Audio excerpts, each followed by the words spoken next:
Foot.fr, fournisseur officiel de football.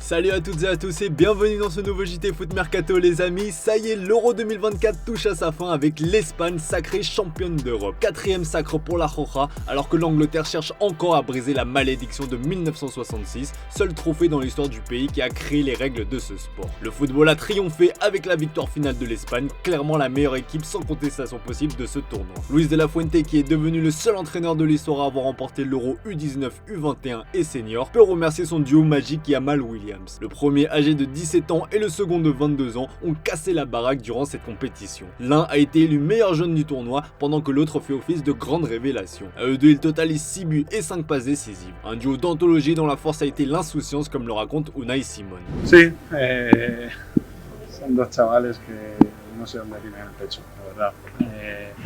Tanto Nico como Lamine han sido muy importantes para nosotros en esta Eurocopa. No solo porque lo que han hecho en el campo, sino por lo que transmiten al grupo. Son dos chavales que yo voy a jugar una final de Eurocopa y estoy nervioso en el bus. Y estos dos están bailando, están disfrutando de cada momento, disfrutan jugando al fútbol, disfrutan en todo momento. Y verles te da la tranquilidad de decir, es que tampoco es para estar nervioso. Es que hay que tomarse la vida como se lo toman ellos, con alegría, con responsabilidad. Yo creo que es muy importante tener jugadores así en el grupo para relajarte un poco, desinhibirte y darle la importancia que se merece al partido. Après le bel Euro de la Roja, beaucoup de joueurs ont vu leur cote exploser. On pense forcément à Nico Williams, courtisé par le FC Barcelone, qui est donc le premier de cette liste. Joan Laporta rêve de reformer le duo Yamal Williams en club, mais le Basque n'est pas spécialement pressé de quitter l'Athletic. Les discussions vont se poursuivre ces prochains jours, mais il est clairement l'objectif numéro 1 des Blaugrana. On rappelle que la clause libératoire du joueur est fixée à 55 millions d'euros, et le Barça, comme l'a déclaré Joan Laporta, peut se permettre de la lever. Meilleur buteur de l'Euro, Dani Olmo devrait aussi profiter de cette belle compétition pour franchir un cap dans sa carrière. À en croire les informations de Sky Italia, Manchester City serait sur ses traces. Pep Guardiola est un grand fan de son profil et le suit depuis des années. Nos confrères italiens affirment même que Manchester City veut rapidement boucler l'affaire pour l'attirer. Et bien les Sky Blues vont devoir faire vite parce que la clause libératoire du joueur est fixée à 60 millions d'euros par le RB Leipzig jusqu'au 15 juillet. Qui dit fin d'Euro dit aussi équipe type de la compétition et sans grand suspense, cette équipe qu'on vous propose dans un dispositif en 4-3-3 a un fort accent espagnol. Équipe sensation de cet Euro, la Géorgie place quand même deux joueurs avec Mamardashvili au cage et Mikotadze en pointe. En défense, la paire Stones-Laporte est plébiscitée. Dans les couloirs, on retrouve Cucurella et notre français Jules Koundé. Le milieu à 3 est composé de Rodri, Olmo et Musiala. Clairement, va falloir se lever de bonne heure pour leur chipper la balle. Puis dans les ailes pour alimenter Mikotadze, le duo de cet Euro avec Yamal et Williams. On va fermer cette page Euro avec les réactions côté anglais et difficile de ne pas avoir une pensée pour Kane le maudit. Avec cette défaite en finale face à l'Espagne, le capitaine des Sue Lions, sorti à l'heure de jeu, possède une stat terrifiante avec 6 finales jouées pour 6 finales perdues. Loué pour avoir amené l'Angleterre en finale, Gareth Southgate se retrouve aujourd'hui dans l'œil du cyclone malgré un nouveau coaching gagnant avec l'entrée de Cole Palmer, mais pas suffisant. Évidemment, le sélectionneur n'a pas pu échapper à la question sur son avenir, je vous laisse écouter. Totally understand the question and understand you need to ask it, but I need to have those conversations with important people behind the scenes, and I'm obviously not going to discuss that publicly first. Without a doubt, England have got some fabulous young players, and you know, even the young ones now have got a lot of experience of tournaments. So yeah. Many of this squad are going to be around in 2, 4, 6 years, 8 years time. Yeah, we are, or we have now been consistently back in the matches that matter. So it's the last step that we haven't been able to do.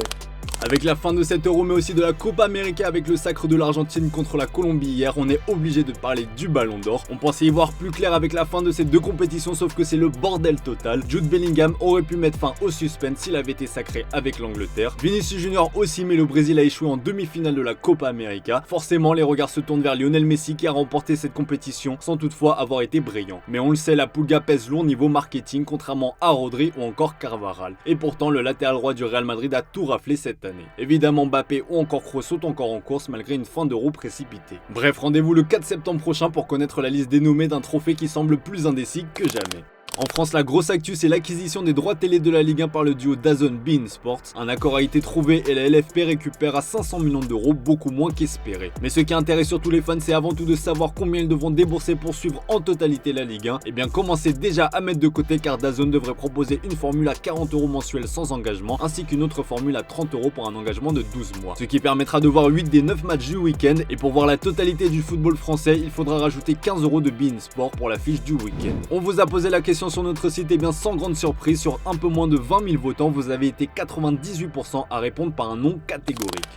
Demain sera un jour spécial puisque le Real Madrid va présenter en Mondovision sa nouvelle star Kylian Mbappé. Pour ceux qui ne veulent pas louper ça, rendez-vous à midi pour voir le français fouler la pelouse du stade Bernabéu pour la première fois avec son nouveau maillot floqué du numéro 9 dans le dos et devant plus de 80 000 personnes. Le Real Madrid et son président Florentino Pérez ont prévu un show historique qui devrait dépasser celle de Cristiano Ronaldo. Mbappé pourrait d'ailleurs être accompagné d'un invité surprise, un certain Zinedine Zidane. Pour rappel, Cristiano Ronaldo avait été accompagné d'Alfredo Di Stefano et Eusebio comme parrain de luxe. Mbappé n'aura clairement pas à rougir. Mbappé rime aussi avec polémique. Comme expliqué, 80 000 personnes assisteront à cet événement historique, alors qu'ils sont plus de 100 000 sur le site à avoir tenté de s'offrir le précieux sésame, ce qui a provoqué une polémique sur la billetterie. Alors que les billets étaient gratuits, Marca rapporte que certains sites ont proposé à la revente les billets pour la présentation du français, avec des prix allant jusqu'à 100 €. Un phénomène assez courant malheureusement. On ouvre notre chapitre Mercato avec la grosse bombe qui nous vient de l'Olympique de Marseille. Pierre-Emerick Aubameyang a retrouvé son niveau et le chemin défilé dans la cité phocéenne, mais s'apprête déjà à la quitter. Malgré la volonté du tandem Benassia-Longoria de le voir rester sur la canebière, le Gabonais va, sauf incroyable retournement de situation de dernière minute, quitter Marseille pour un transfert sec et une indemnité de transfert dont le montant n'a pas filtré. Roberto De Zerbi a tenté de retenir le joueur de 35 ans à plusieurs reprises, mais en vain. Aubameyang va donc s'envoler en Arabie Saoudite, direction Al-Qadisiyah. Selon nos infos, l'OM et le club saoudien ne sont aujourd'hui pas loin de déboucher sur un accord, et pour le remplacer, l'OM a jeté son dévolu sur Hwang Hee-chan, l'attaquant de Wolverhampton. Une proposition de 20 millions d'euros a été formulée mais refusée par le club anglais, mais l'OM ne perd pas espoir, loin de là. La formation a de quoi espérer puisque d'après nos indiscrétions, l'attaquant sud-coréen a clairement fait savoir à sa direction qu'il souhaitait rejoindre l'Olympique de Marseille. Un accord contractuel a même été trouvé avec l'attaquant des Wolves qui souhaite évoluer en Ligue 1 la saison prochaine. Reste à convaincre Wolverhampton, ce qui ne sera pas une mince affaire. Au PSG, le mercato estival peine à se décanter. Pour le moment, seul le portier russe Safonov a signé. Le club parisien est bien positionné sur plusieurs dossiers mais ne passe pas encore concrètement à l'action. C'est notamment le cas dans le dossier Victor Osimhen qui a bien envie de changer d'air. Selon Sport Mediaset, l'attaquant de Naples n'attend plus qu'une chose, une offre du PSG. Mais cette dernière n'est pas encore arrivée. Le club italien et son président Aurelio De Laurentiis restent fermes. Toute offre inférieure à 100 millions d'euros sera refusée instantanément. En attendant, le joueur patiente et s'entraîne à l'écart du groupe pour cause de fatigue musculaire. Le PSG, c'est donc ce qu'il lui reste à faire. Le RC Lens de son côté souhaite se renforcer dans le secteur offensif. Selon nos infos, la formation de Will Steele surveille le milieu arménien Eduard Spersian qui est comparé par certains en Russie à Alexander Golovin. Le joueur de 24 ans impressionne ses dernières saisons à Krasnodar et s'est imposé comme l'un des meilleurs joueurs du championnat russe. Le club nordiste n'a pas formulé d'offre pour le moment et devra composer avec la concurrence de Girona.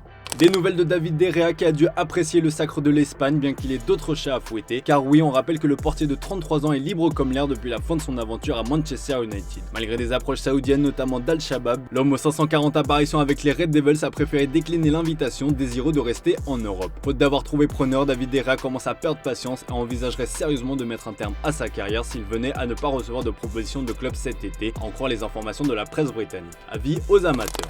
On passe aux officiels du jour et on commence avec la retraite internationale de la légende allemande Thomas Müller. Le joueur de 34 ans vient d'annoncer sur ses réseaux sociaux à travers une vidéo émouvante qu'il se retirait du football international. Après 14 ans de bons et loyaux services, Thomas Müller se retire après 131 sélections, 45 buts, 41 passes décisives, un titre de champion du monde en 2014 et le trophée de meilleur buteur de la Coupe du Monde 2010. Bon vent à lui.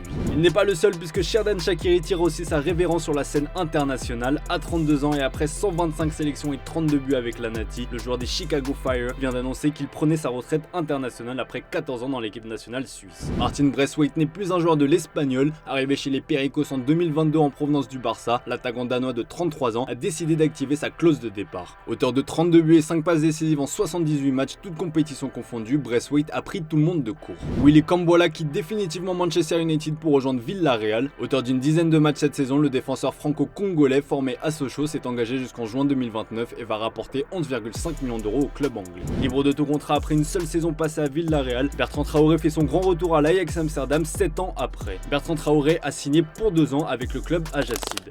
Allez, comme d'hab les amis, on se quitte avec l'image du jour. Dans le teaser, vous avez vu la joie des Espagnols dans le vestiaire après le sacre à l'Euro. Et bien on vous propose la même chose avec la joie des Argentins après le sacre en Copa América. Allez, bonne soirée à vous les amis et on se dit à demain pour un nouveau JT sur Foot Mercato.